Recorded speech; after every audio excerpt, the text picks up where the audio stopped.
Hi, everybody. Welcome to Three Questions. I have a title. I didn't know if I I love told it. you the title, Olivia, but I have a No, title. Yeah, it's very exciting. it is. Welcome to Three Questions, where I ask my guest to choose three questions from a list of five, and then we talk about stuff around that Yeah.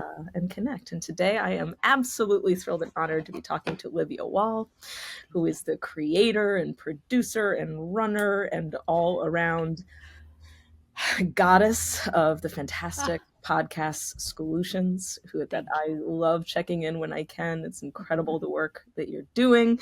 Olivia on that podcast connects with educators around the country you. on the solutions that they have come up with for Yes. some of the plentiful issues that we face in education these days. Yes. And every time I clue in, there's just something that you're talking about that just feels fresh and tangible and practical and Mm, amazing. It's an incredible, good. incredible podcast. In addition, Olivia works with educators also all over and coaches on leadership and literacy. And I also am just very happy to have been forming a nice friendship over the years. I What couldn't a agree year, more. something like Yeah. that. And Yeah. so it's great to see you. Thanks for You coming on. too. Thank you for having me. It's an honor. Absolutely. So Yeah. the first question you chose was question number one, which Yes. is, what is your origin story as an Yeah. educator? And also, this is a weird two-part question, right? What's your hmm origin story, Yeah. and how would you characterize your work right now? Yeah. Let's start with origin story. Where'd you come from? I came from Elmira, New York, and I decided from, I would say the age of 5 that I wanted to be a teacher. Yeah, And I knew it in my you gut. did. I loved children. I loved working with children, young children. And I had some phenomenal educators that took me under their wing and just, they got me. Yeah. They nurtured me. They nurtured what I loved. I loved reading. I loved literature.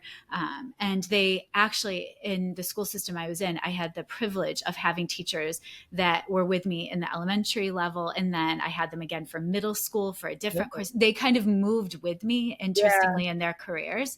And it's interesting because now having a student in high school, a 16-year-old, I feel like the role of even guidance counselors were so critical when we were younger and like really guiding. And I had some pivotal people that, even though they weren't teachers, I felt like they were still teachers of life. And I ended up going to university in order to teach both elementary and secondary. It was the yesteryear of when you could be grandfathered. Yep. You didn't have to have 15 different degrees. Yep. And because I grew up in New York State and I was really sick of the cold. So I wanted to live on the West Coast and As not someone who grew up in shovel. central New York, I think we've talked about this. So I really, really deeply Yeah. empathize with not wanting to shovel. Yeah. Right. And I thought, where in the world could Yeah. I go to teach that is beautiful, very little humidity, no gnats, You're like no beautiful gnats. and no humidity. That's what I Yeah, like. like, Full well, weather. Yeah, there's a lot of curl in this I hair. like it. I like it. So, right. And so we went to, I moved to San Diego Oh, and I started teaching, and it was in a neighborhood called City Heights, and I just drove through in April. It's very similar, but the best part about teaching there is that it had a very high immigrant population that had come mostly from Somalia at the time. It was in the late 90s. yep. And all of the children in the school where I was teaching, Marshall Elementary, they were all bilingual outside of a few children. And I didn't speak any languages besides English, but it was kind of baptism by fire. Yep. And we worked our way through. I started as an upper elementary teacher, thinking I would never work with younger kids, Yeah. ever. Yeah. Not even if you paid me $1 million. And I really epically failed that first year. It was so hard. Didn't enjoy it. Yeah. And I thought I was going to leave the profession after the first year. And my amazing principal, Luisa Vargas, came in and said, "You've got this. I have some staff developers, they were called at the time, coming in, and you're actually going to take over a kindergarten position next week. Like, the person's leaving the building. You were the last person to sign your contract, and you're going to move to kinder, or you have to change schools." So I'm like, the teachers were my people. I Yeah. didn't want to change schools, even though I wanted to leave the profession. Right. And I took over a kinder class the following week, and it was the best thing that ever happened to me in my life. I ended up looping with that class Really? to first grade. Seeing the growth was insane. And that year, Louisa flew myself and a few other teachers, this was nuts, to New York City to spend a week at PS 116 Oh, in Murray Hill. yeah. Great school. And Great Anna school. Marie Carrillo was the principal at Yeah. the time. Oh, yeah, that's great. And we got to go to teachers college and be steeped in that learning. And we came back to the school, and I think Louisa intended that the people that went on that trip would do some turnkey professional development or learning. And I was like, nope, I want to teach at 116. And so I fought my way into that building, which it's not easy to get a job there. Oh, well, you did And it. yeah, I moved back across the country and I taught there. And then I actually became an instructional coach in that building and a school in Harlem before we ended up moving back to Ithaca, and I started my coaching / consulting business. So now I'm solo. I've always been solo. And it's hard. I think that it's a good segue to move into where we are now. Mhm. That idea of coaching / consulting. Yeah, and it's interesting because you talk about like that first year that your fellow teachers, right, are some of what got you through, that you didn't want to leave, that this They is your did. sense of community, right? Yeah. And that's so much of, I think, healthy school systems, right? Is when you're like able to be in community with others. Yeah. And then you go and do what we do and you're sort of floating around by yourself. It's Yeah. a weird feeling. It's one of the reasons why I started this podcast, right? Is kind of wanting to form more connections, Yeah. and create different kinds of community around educators. The other thing I was thinking is that first year teaching. Don't Mm-hmm. you feel like, I feel like there should be some, like, maybe that's what AI can do, where they can create like a fake classroom of fake kids that first year teachers can go Practice. and be a first year teacher in Yes. front of, because I feel so bad for my kids my first year. Yeah. But think of one of my younger son's favorite shows is Good Doctor. Think Yeah. of what doctors go through, Oh, especially surgeons, with the ability to go through and practice different procedures. yep, And if they fail, it's on a fake thing or yep, human. yep. It's not real. Yeah, And I feel like we need there's that. this pressure, Yep, right? yep, That there's that culture of the savior system, that yes, we are there to save all yes, children. And that's ridiculous anyway. yep, But the pressure yep, that young people or anyone going to the profession newly feels yep, to implement and yep, keep all the plates yep, spinning, yep. it's an It's impossible impossible. thing. And there's It's not enough minutes in the day to balance life. So I think we just solved it. I think we need AI to create like authentically real yeah, fake classrooms of kids to yeah. practice on, right? So that we don't cause harm as we probably cause in our first I year teaching. I Because this agree. is why we have all this curriculum coming out, right? We have all So this true. like teacher proof curriculum coming out because these Yeah. are live human kids, and you don't want to have like years of mediocre teaching with live human kids, Yeah. It's very But true. my students, sorry everybody, Yeah. my first few years, right? I'm like, Yeah. oh, I remember at the end of my first year at graduation, a kid of mine said, he came to me, gave me a hug, and he said, well, Miss Roberts, he said, you didn't teach us anything. So, I'm like, fair, fair. yeah. Accurate assessment, I Hiram. can take it. Accurate assessment. He Oh, said, but you didn't give up on us. And I'm like, oh, okay, right? And it's those things yeah. that you're like, okay, I'm going to show up and do this again because I can Yeah. learn the teaching part Yes.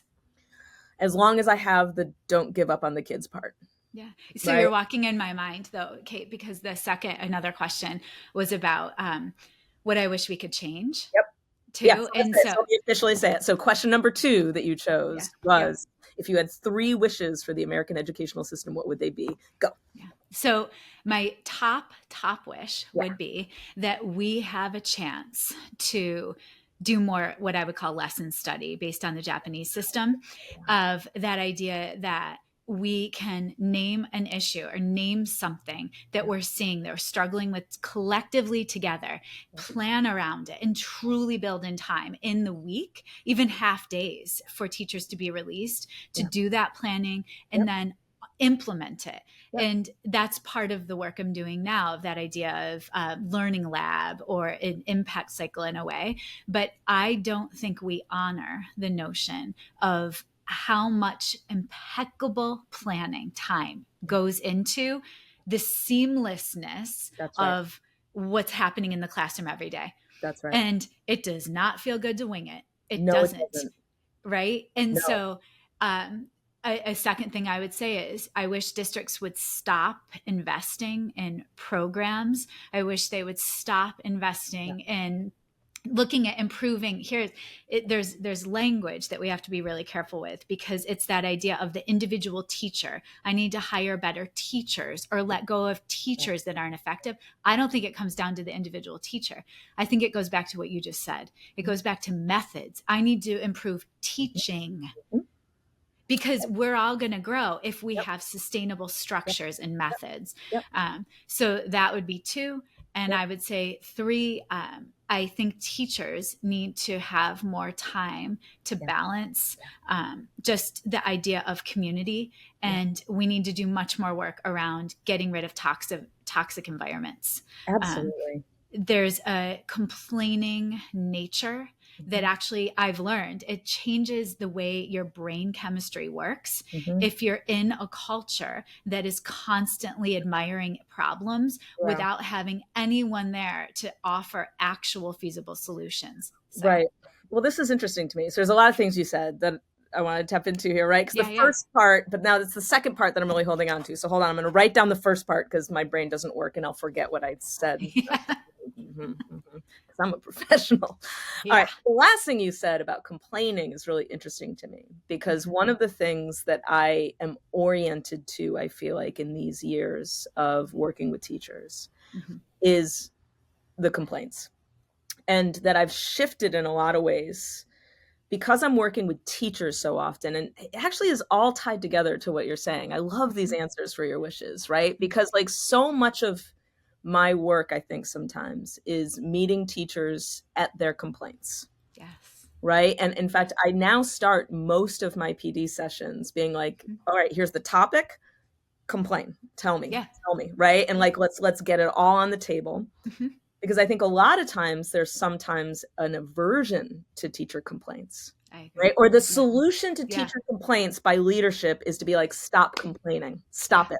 Instead of being like, no, those complaints are canaries in the coal mine, man. Like they are saying what is wrong. It may not be exactly what the classroom teacher is saying, right? Like sometimes the teacher will say, or I will say, this is a problem. But when you pop the hood, you're like, oh, no, that's not the problem. It's actually this. What's the root? Right? But the complaint is the flag, right? That says something's wrong, something's not working, something's wrong, something's not working. And we have to listen to that. But to your point, then there has to be a thing, a solution, an idea, a thing to try. That's what's hard. It is. And I think, I guess, looping back to your first 2 wishes, the only way to really healthily address those complaints is with time and money. Like time. A lot of times I feel like I'm trying to find the solutions and like give them to teachers.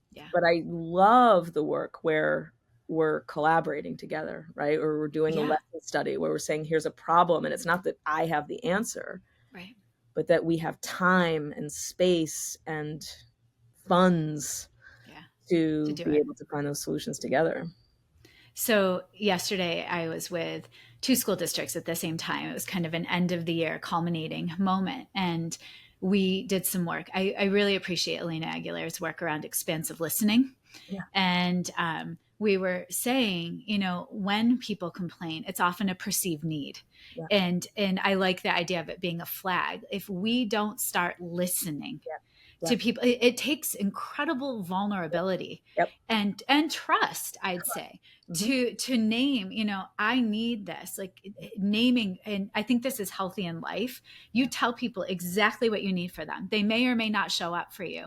But I think that's a part of a healthy culture that we can name it.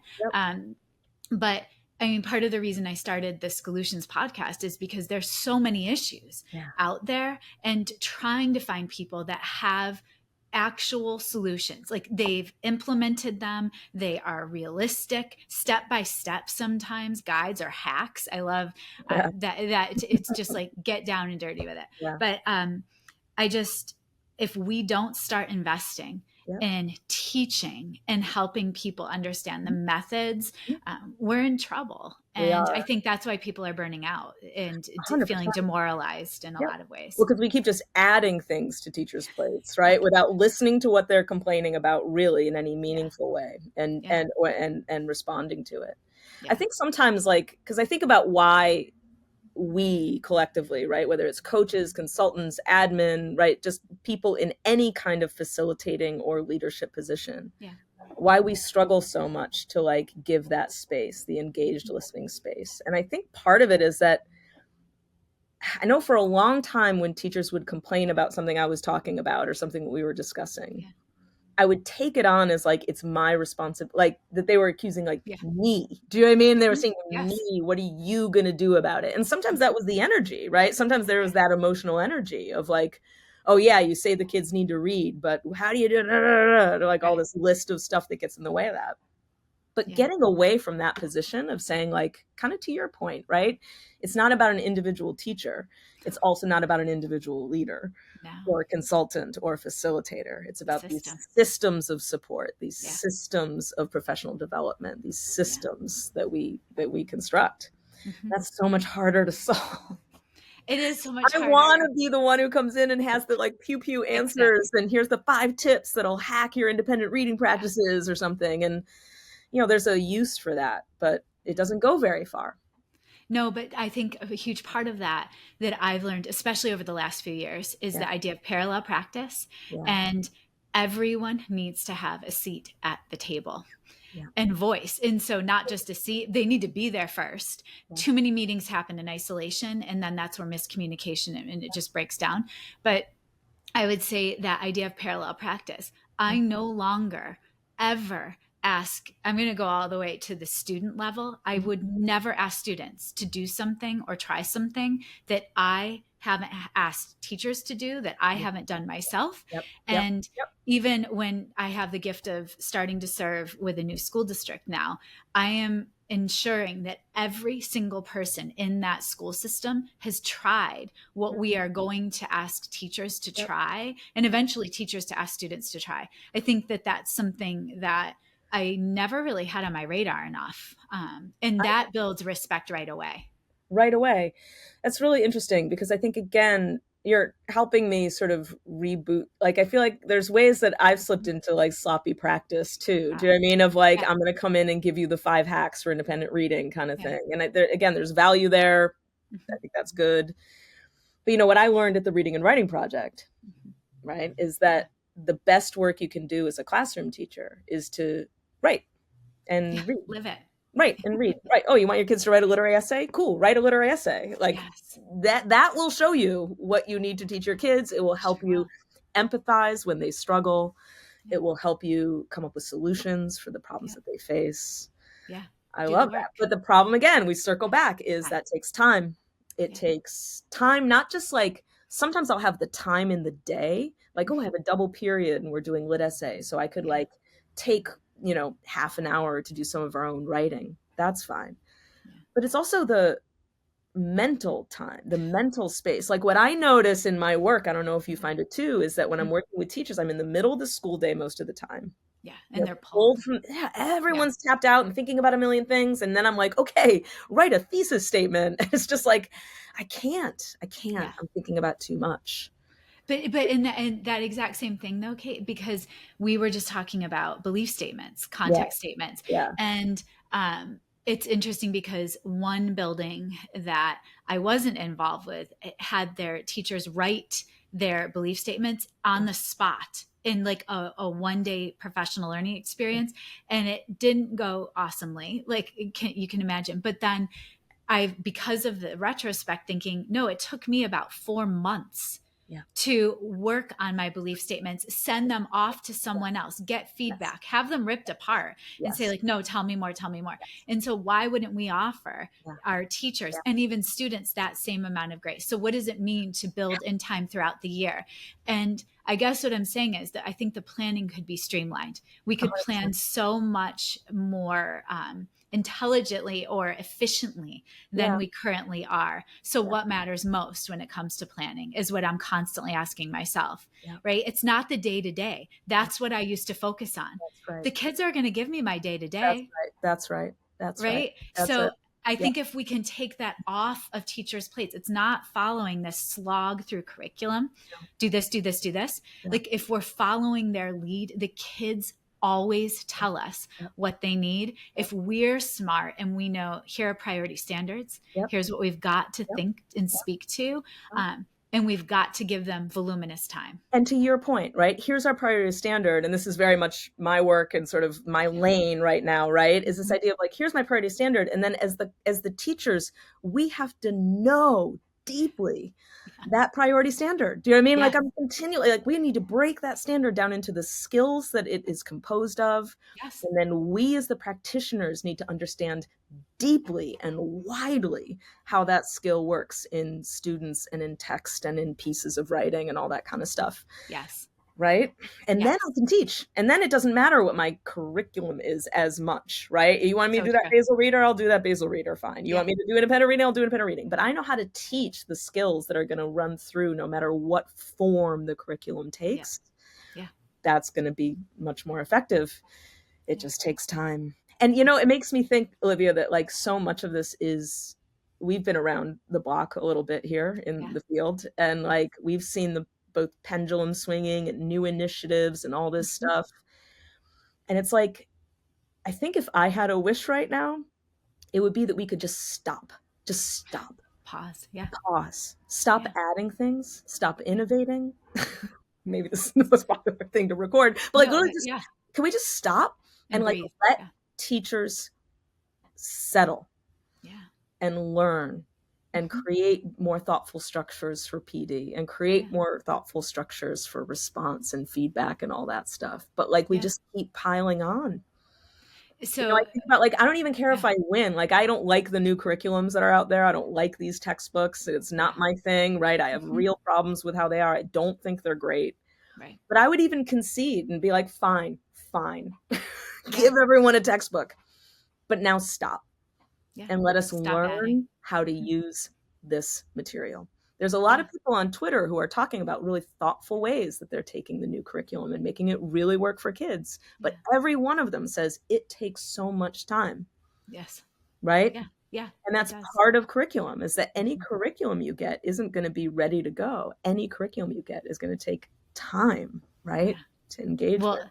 It's the notion of implementation before innovation. And we're asking people to innovate and build the plane while they're trying to implement, and it feels impossible. Always, all the time.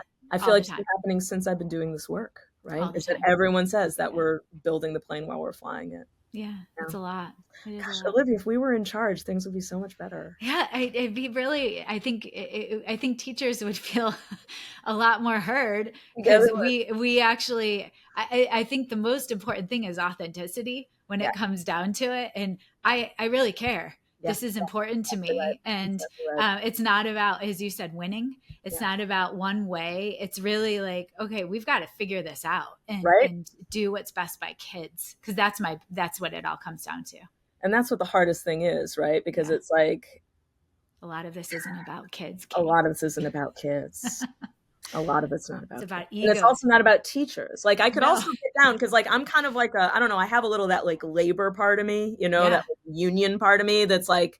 Yeah, the kids. All right, whatever. The teachers. Do you know what I mean? How are we supporting and help? Like if we help the teachers, the kids will be okay. Yes. Right? Like that. And I think sometimes we miss that. We think it's for the kids. We got to do this for the kids. And I'm like, but like, the kids are the kids. The teachers. They want someone that feels good. Doing the work. Yeah. They want someone that shows up and is bringing it. And if people are feeling awful every day they're going to work, then it's not really going to ever impact the kids the way we want it to. That's right. That's right. Yeah. Okay. The last question. you Yes. chose was number 5, which is, why do you think it still matters to teach students to read more powerfully and independently? And I say this, Yeah. I ask this question because I'm just noticing that and maybe I'm just getting old and, alarmed. You know what I mean? Like Yeah. how older people, I remember my parents were like, the world is going to hell, Yeah. and I feel a little bit like that because I Mhm. notice that it just seems like reading is decreasing. Yeah. And we had the pandemic, and there were real reasons why the sort of buildup we did to getting kids to have sort of powerful independent reading practices went kind of away, Yeah. but now they're just away. Yeah. There's so many places I'm in where kids aren't getting time to read in school. Mhm. They aren't reading at home. There's Yeah. curriculum that doesn't actually ask kids to read books anymore, Which is right? scary. Just read Yeah. excerpts and all that kind of Yes. stuff. And so I'm really asking almost myself, and I'm curious about people's answers because I'm like, why do I believe that this is so important? I know I believe it, Yeah. but like, what is it about reading that feels so significant? I think I go back to being a caregiver, Yeah. and I'm gonna there. I made a gross error in judgment when my older son was, I would say, in 7th grade, and it was during pandemic, and we got him a smartphone. Yeah. And he had a flip phone, and his bookshelf used to the nightstand used to have about 15 books Yep. that he was constantly pouring through and rereading, reading, loving. And as soon as that phone got in his hand, the nightstand slowly ebbed with books being on it. And I learned my lesson. And I think, when you know better, you do better, hopefully. And so my younger son has, we'll call it a dumb phone, flip phone, Mhm. that he uses, and he's still a voluminous reader. But I think where I'm going with this is we have really contaminated and done wrong by kids of putting that smartphone in middle school. Yeah. I understand, like I am at a precipice, that idea of wait until 8th. Mhm. But I think that there's this need for that dopamine fix Yeah. of reading. I just spoke with Jennifer McCarty Plucker, and she gave this example of reading. That dopamine fix is a slow drip, was the word she used. Yeah. And our kids at this point are so used to that boom, boom, boom, that for them to even build stamina again, Yep. rebuild Yep. stamina, Yep. I think we've done a gross injustice for grown-ups too. Yep. Like for me to sit Oh, and read, I have to really like know my purpose. yep. And I've been reading this the for about a month. Do you know yeah, what I mean? And I'm right? still only like here. And it's like I'm reading little Yes. 5-page chunks, and then my brain can't do it Can't do anymore. it. It's And so unbearable. I think there's something to be said about retraining our brains. That's right. And what I've noticed, especially with my younger son, that's been magical, pulling away from screens, Yeah. it comes back. Yeah. It comes back. I also would say that idea of classroom time, it takes teachers to shift their mindset from lecture, especially at middle and high school. I don't worry as much about this, Kate, at elementary as Yeah. I do middle and high. I see like the expectation actually Yeah. being lower. Yeah. And I've asked when I'm coaching high school specifically, how long do you think kids can read Yeah. without like starting to fall out of their seats or get up to go to the bathroom? And I usually get like 10 minutes, 5, 10. Yep. And I'm like, what? Yep. Like, let's take a walk Yep. to the elementary building, because those kids are reading, like really reading joyously. So what happens? And I think part of it is that lecture mindset. If I'm not talking, I'm not teaching. Mm-hmm. Right. So that even as a coach, I Yeah. used to think if I'm not talking Yes. at people the whole time, I'm not doing my job. Now I give 2/3 for them to read, write, talk. Yep.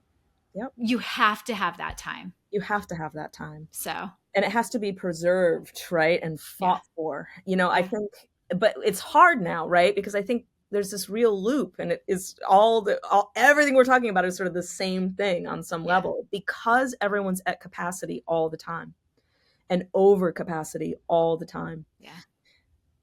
I know that getting kids to read for a sustained amount of times takes an unbelievable amount of work, It does. right? I mean, the Yeah. amount of labor I put in to getting my 8th graders to sit down and read for 30 minutes every day.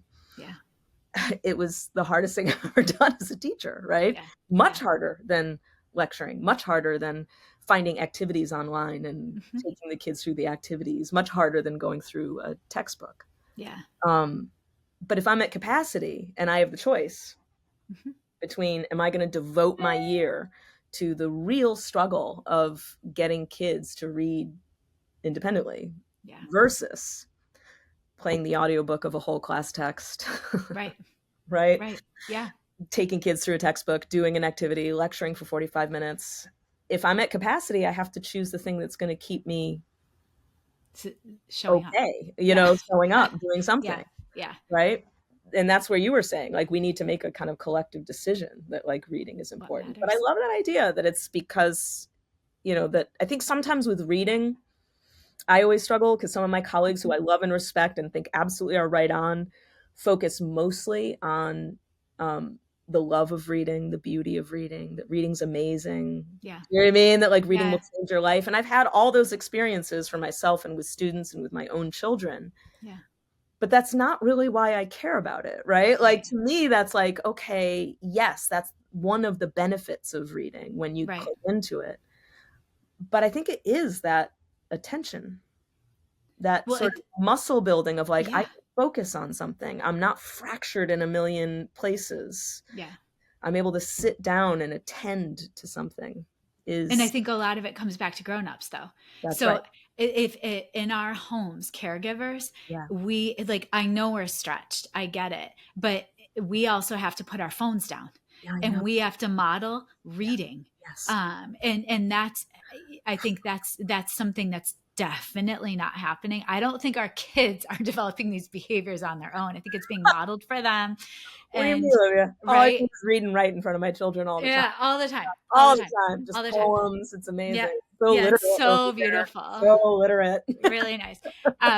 I also think that we need to give kids choice. And I remember when I read the novel Approach and thinking of like, okay, I can still move kids as an anchor with a text that I can use to model, but it doesn't mean also, I think we also should give them choice and That's to say, as we're moving through fictional piece, right. what are the notions that you all could speak to if you have your own book in your hands and I'm using that novel or that piece of fiction as a model to break down, or as an anchor to break down those strategies that we've identified that are critical. Yep. So I think that's the shift too. I'm working really hard to think about text sets too, Yeah. not excerpts, I love it. but if this is the bigger enduring issue in history Yeah. and we're trying to braid those strands together, then how could we look at podcasts? How could we look at other forms of input Yeah. to keep you going if you see your brain drifting or mind drifting, and then come back? Yep. Yep. So Yep. we have to be relevant. We have to actually speak to what kids are experiencing and grown-ups. Mhm. And then I think if we do that, that will help us build our reading muscles back up. But I think we're just not using them. And No. that's why it's critical to read and practice building back up. It's funny because you were saying like the idea of like living in the day versus living in sort of the big picture of Yeah. teaching, and then talking about this as well. It's like, how do I have the courage? And maybe it's a systemic thing. Does it come from leadership? Is it my own classroom? It's like, I don't know who does it, right? But Mm-hmm. someone in these districts have to have the courage of like, we have to stop living in the day to day, Yeah. and like all the things that feed us, that get us to grow Mm-hmm. in my own life, right? I can look Yeah. at that. It's the same thing. Mm-hmm. I know that when I'm exercising, when I'm doing spiritual work, when I'm Yeah. creative, when I'm connecting to the people that I care about, everything else goes better, It does. right? It My does. Yes. finances, my job, my cleaning the Falls into house, all the place. practical crap goes better if Yeah. all that good stuff is in place, right? Yeah. And Yeah. in schools, choice over what to read, choice Mm-hmm. over what to write, writing about Yeah. personal things, not just writing about texts all the time, Yeah. Yeah. right? Yeah. Uh, you know, Cloaked in high standards and rigor and all that Mm-hmm. stuff, fine. But But it matters. that's the stuff that feeds all the other, and yet we've inverted it, just like I do in my life, right? Yes. There's plenty of times Yes. where, because I'm busy, because I'm striving for something, I Yeah. don't know, Yeah. sometimes I wonder about just the way like just whiteness has creeped into schools so deeply, of Yeah. like this idea of achievement and, Yeah. being a certain way and busyness and all that. Yeah. I have that, right? Where it's like Hmm. immediately my life turns and I'm not exercising, I'm not doing my spiritual practices, I'm not Good. creative, I'm not connecting. I'm just doing, doing, doing, doing, doing, doing, Yeah. right? All day Yeah. long. And then I get to the end of the day and I'm like, what did I even do today? I don't even know, Yes. right? Yes. I feel at the end of a unit a lot of times. I'm like, I can Yeah. tell you all the things we did. We Yeah. were very busy. Hmm. Yeah. I have no idea what the kids learned. Yeah.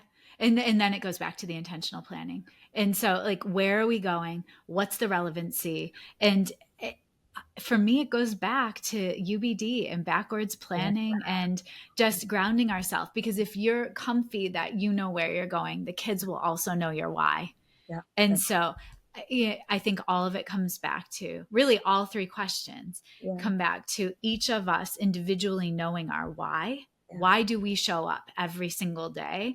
And then every time we bump up against something that doesn't feel good, doesn't feel right, you can calibrate for yourself and figure out, okay, this doesn't fit with my why, Yeah. but how will I try Hmm. to be proficient and work within a system that may not be all that I wished it Supporting was. the why. Yeah. It's Yeah, like when the system doesn't support the why all the way down, right? It's not supporting all the the way. administrator's why. It's not supporting Right. the superintendent's why. No one's Yeah. why is getting supported. Because we can't all leave. That's If we right. all leave, then we're done. We're done. So what is that happy medium? And maybe Yeah. it's not happy. Maybe it's a medium Yeah. that if we have at least one other person, I Yeah. go back to Michael Fullen's research, like find a job alike person in a different district that Yes. you can sustain Yes. yourself. Like get out, like do that for yourself. Yep. That whole idea of cross collaboration, we can do that and look at their systems and structures that are working, look at another district, and then start. And that to me is why I loved when you reached out. That's the collective. That We're is all doing some sort of this work and we can get so much smarter together. so much more. Just listening to the way you frame things that I'm rambling about, and then you have this like actual phrase for it that's real. And so I'm like, oh my gosh, that's so smart. I love that. Write that down. That's so much smarter than the way I put it. I love, right? We need each other. Well, I Yeah. miss the days of Twitter, when Twitter Yeah. was not a cesspool of I know. dystfunction and dystopia, right? Yeah. Because like I felt Yes. that I would connect to people all over the Yes. place, that we Same. were like-minded. It was just Yeah. really, really lovely. Same. Oh, I love that. Yeah. Well, I Thank guess you we for didn't this. solve anything, but this is the thing. I guess, the thing It's not talking, about that. it's not about that, but also like Yeah. it is a sense of like, I don't know, I'm starting to feel like everybody's got to like rise up and rebel a little bit. Yes. Do you know what I Yes. mean? Like I everyone, do. like Yeah. fight me. If I'm Yeah. leading PD and it Push sucks and back. it's not what you need, tell me Tell it's not me. right for you. I'm Tell so me. tired, right, of Yeah. facilitating PD where I look out and I'm like, I know this isn't necessarily connecting or isn't meeting exactly the need you have, but Why not? everyone's just looking at their phone, taking Yeah. notes, being compliant. Yeah. I don't think we need to be compliant anymore as I couldn't educators. agree more. Couldn't agree more. Yeah. And I think it goes back to that idea of what's your not yet. I Yeah, love that idea. Like what's holding you back? What's your not yet? And how can we work on that together? Because this is a beautiful. journey. Yeah. So thank you. Sure is. Yeah. Yeah. Thank you so much. Yeah. Nice way to start a Friday, Kate. Nice way to start a Friday. Take care. Take care.